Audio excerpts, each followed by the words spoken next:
En aquel tiempo dijo Jesús a sus discípulos: si me aman, guardarán mis mandamientos.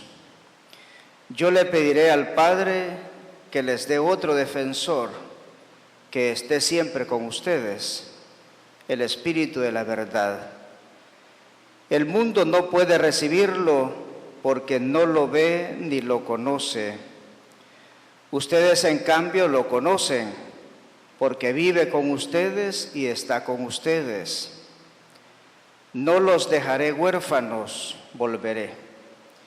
Dentro de poco el mundo no me verá, pero ustedes me verán y vivirán, porque yo sigo viviendo. Entonces sabrán que yo estoy con mi Padre, y ustedes conmigo y yo con ustedes. El que acepta mis mandamientos y los guarda, ese me ama. Al que me ama, lo amará mi Padre, y yo también lo amaré y me revelaré a él. Palabra del Señor. Muy buenos días para todos, hermanos y hermanas. Agradecidos con Dios porque nos permite estar viviendo esta Eucaristía en el sexto domingo de la Pascua.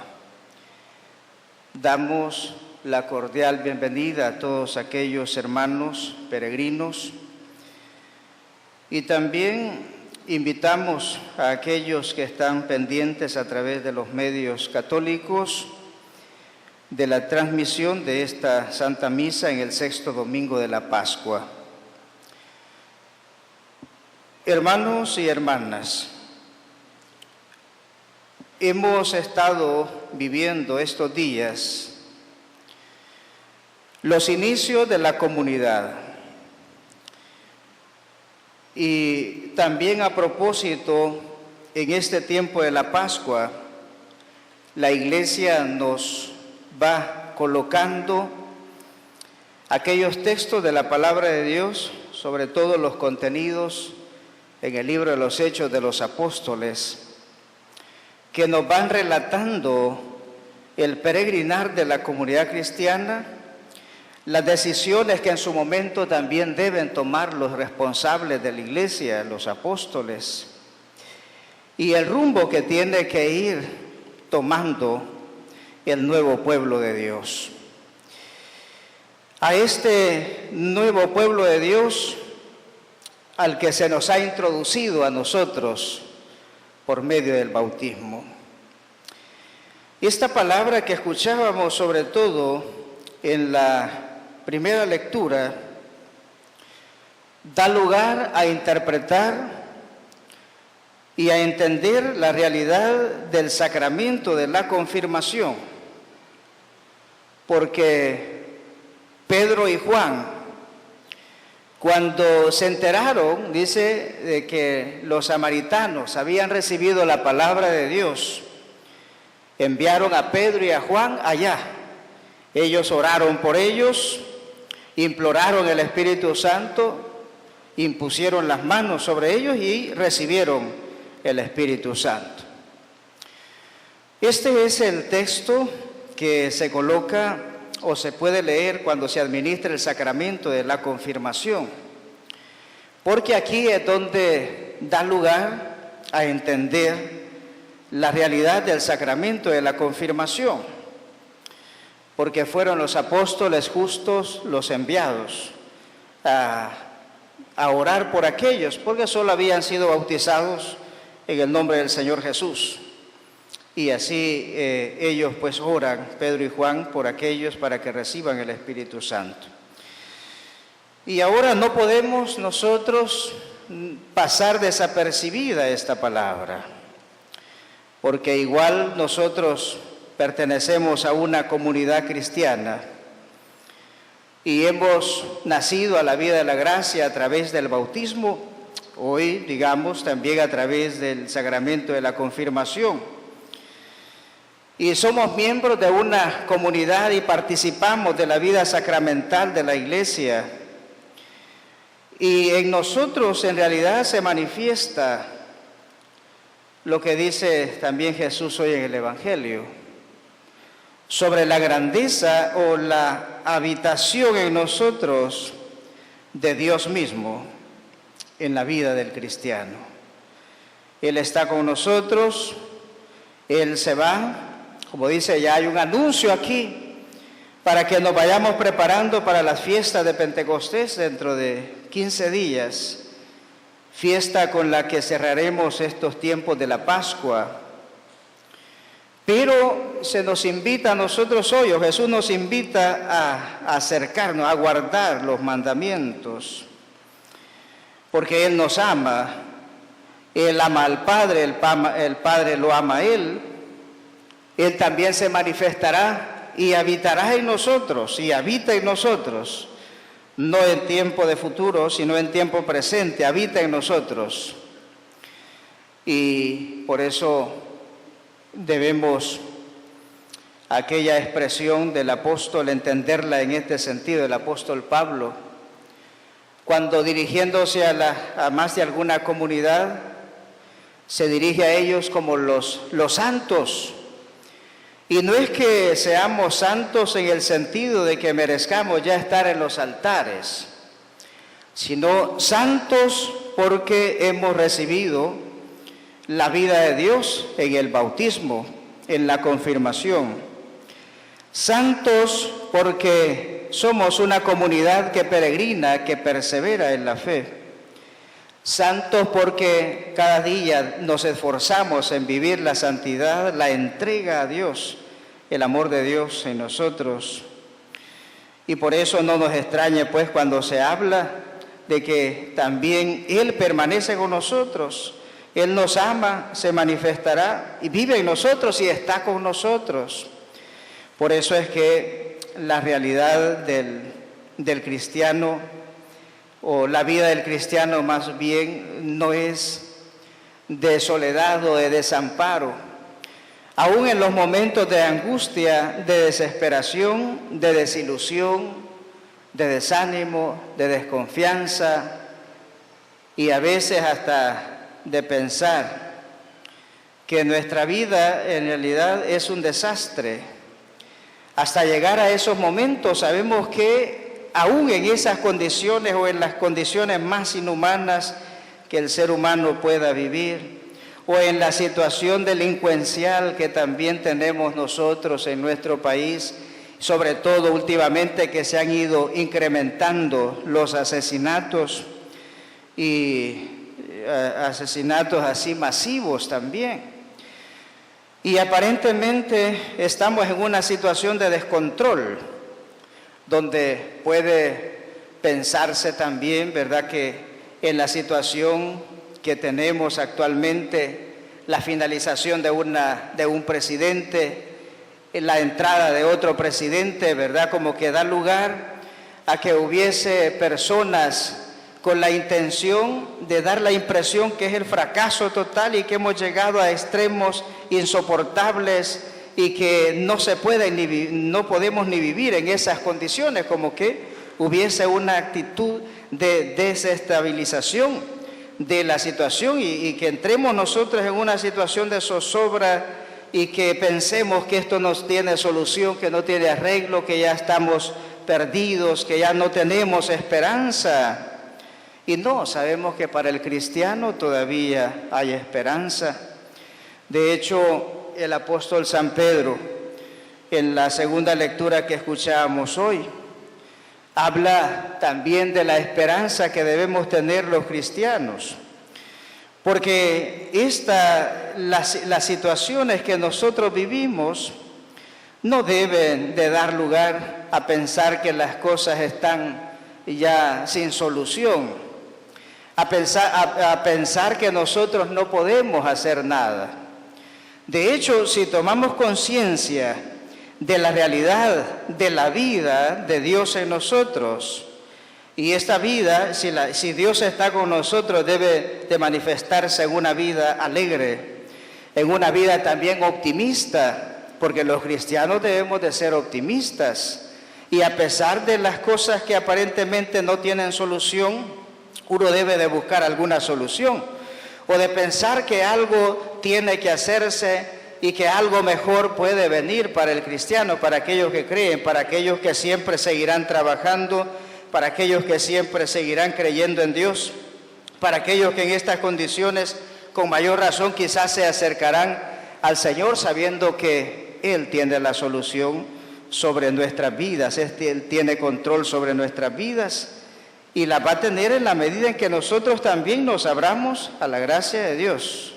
Él nos ama y a pesar de mucho, ¿verdad?, que nos portamos como malos hijos y a pesar de muchos que aparentemente pues andamos en otras situaciones o en otro tipo de vida o infundiendo miedo en nuestras comunidades, en nuestros pueblos, sabemos que siempre hay esperanza para aquellos que creen, para aquellos que perseveran, para aquellos que saben que Dios está con ellos, para aquellos que saben que Dios se hace presente y permanece en la vida de la comunidad, en la vida de los cristianos, en la vida de la iglesia, con la presencia de su Espíritu en medio de nosotros o dentro de nosotros, mejor dicho.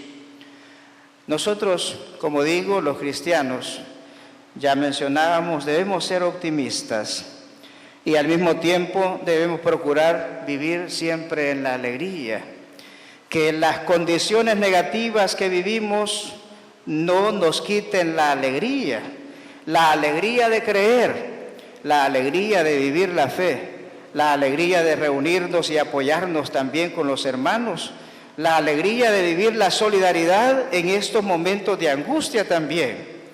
Los cristianos debemos ser aquellos que nos acercamos a los que están viviendo en una situación de zozobra o personas que están siendo extorsionadas y que han sido amenazadas. Los cristianos debemos acercarnos para consolar y animar a esos hermanos que viven en la desesperación y que viven en el miedo, en la angustia de que algo pueda sucederles. Y si somos nosotros, busquemos también el apoyo y el consuelo en otros hermanos que pueden darnos una palabra de aliento o facilitarnos alguna solución. A veces uno se cierra y no encuentra soluciones, ¿verdad? Cuando se encierra en uno mismo, pero de repente uno platica y se acerca a alguien y alguien de confianza puede darle una solución que uno no se la imaginaba. Pero no es bueno quedarse uno sufriendo internamente uno solo los problemas familiares, lo que está cargando uno en estas condiciones, porque al final uno puede tomar una decisión equivocada o puede no hallarle solución a las cosas, ¿verdad? Y se encierra en uno mismo y la desesperación y las enfermedades también aparecen, ¿verdad? Porque vivir en situaciones de miedo, de angustia, de desesperación, son situaciones que nos hacen daño a todos.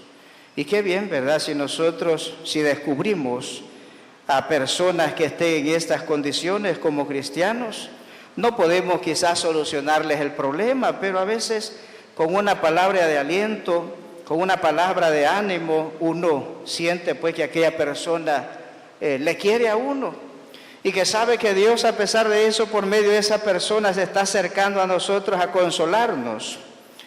Cuidado, ¿verdad? No debemos nosotros perder la ilusión de vivir, la ilusión de creer. Si nosotros somos hijos de Dios, somos miembros de la comunidad cristiana, somos miembros de la iglesia, sabemos que debemos consolarnos, animarnos, fortalecernos en esos momentos.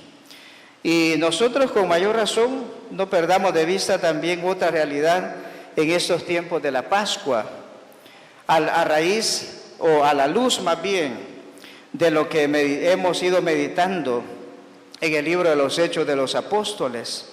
Nosotros somos una comunidad que está ordenada, es una comunidad que reconoce también dentro de su organización aquellos que están al frente, que tienen la autoridad, una autoridad espiritual de coordinación, de dirigencia y de procurar llevar a los otros y encaminarse al encuentro con Dios. Y esto no es algo novedoso, no es que se nos quiera imponer en toda sobre todo en la iglesia, iba a decir en toda sociedad ordenada y organizada, pero sobre todo en la iglesia, aún desde los comienzos, notamos esa realidad de su organización, la forma que va tomando la comunidad o las comunidades.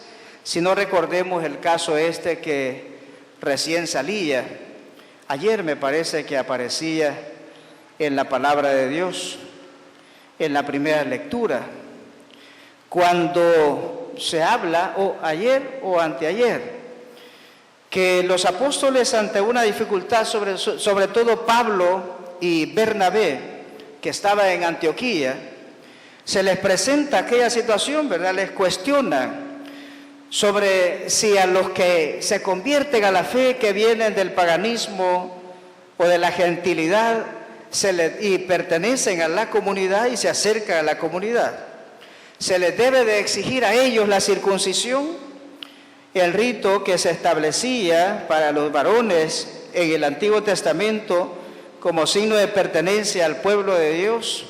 A estos que no son judíos se les debe de obligar a que se sometan a la circuncisión. Pablo y Bernabé, dice, ante aquella situación no encontraron una respuesta, o a lo mejor sí la tenían, ¿verdad? Pero dicen ellos, no, vamos a ir a consultar el caso a Jerusalén. Ahí nos darán una solución, vamos a ir allá porque allá están los apóstoles y allá nos van a dar una solución. Pablo y Bernabé bien podían dar una respuesta a aquella inquietud, pero se ponen en camino, van allá donde ellos. Y después los apóstoles y los ancianos, ¿verdad?, que también contribuían en la coordinación de la comunidad, dan una solución específica y dan unas prescripciones y le dicen, bueno, absténganse de la fornicación, de la carne, de comer la carne inmolada a los ídolos, etcétera. Algunas cosas, ¿verdad?, porque eso implicaba de que se habían creído en el Señor Jesús, se habían abrazado la fe, implicaba de que tenía que dejarse atrás la antigua vida que ellos habían llevado de paganos, y otra nueva realidad nacía en el corazón de aquellas personas que habían abrazado la fe. Y de eso sí se les abstiene, y claro, ¿verdad?, aquel que ha dado un paso en el seguimiento del Señor, sabe que la situación de pecado que ha dejado atrás allá queda, porque una nueva vida ha nacido en él, ha surgido en él o en ella, y por eso debe responder de esa manera. Y después dice, los apóstoles andaban predicando y hablaban de esas cosas con alegría por la solución ¿verdad? Porque ya tenían a qué atenerse todos. Y todos, ¿verdad?, alegres, porque ya no se les ponía tantas restricciones aquí a los paganos que abrazaban la fe, dando a entender pues que la iglesia, la comunidad, se va organizando poco a poco, y es una iglesia ordenada, jerárquica, ¿verdad?, donde se va estableciendo la autoridad en la comunidad. Y eso es lo bonito también de nuestra iglesia, el orden y la obediencia también al interior de las comunidades parroquiales, la obediencia también a nuestros pastores que son puestos al frente allí donde nosotros perseveramos. Y si vamos nosotros ahí, sin duda vamos seguros, y sin duda el Espíritu Santo está en aquellas personas ordenadas y que buscan ese orden también, y estar en la comunión con la iglesia. La comunión es indispensable, signo de que estamos en esa armonía con Dios, en esa armonía con la comunidad, con la iglesia, porque estamos en esa comunión con la comunidad, con la iglesia nacida en la Pascua de la resurrección de nuestro Señor Jesucristo. Con alegría, pues, vivamos nuestra vida cristiana, con alegría asumamos nuestros compromisos en la sociedad para contribuir y hacer un mundo más humano, más justo, más religioso, que se impregne de los valores, que pidamos, que supliquemos también al Señor pues su ayuda a nuestras familias, su ayuda en nuestra sociedad, y que nosotros pues seamos testigos de su amor, seamos testigos de la alegría de la resurrección, testigos del amor que Dios sigue manifestando en cada uno de nosotros.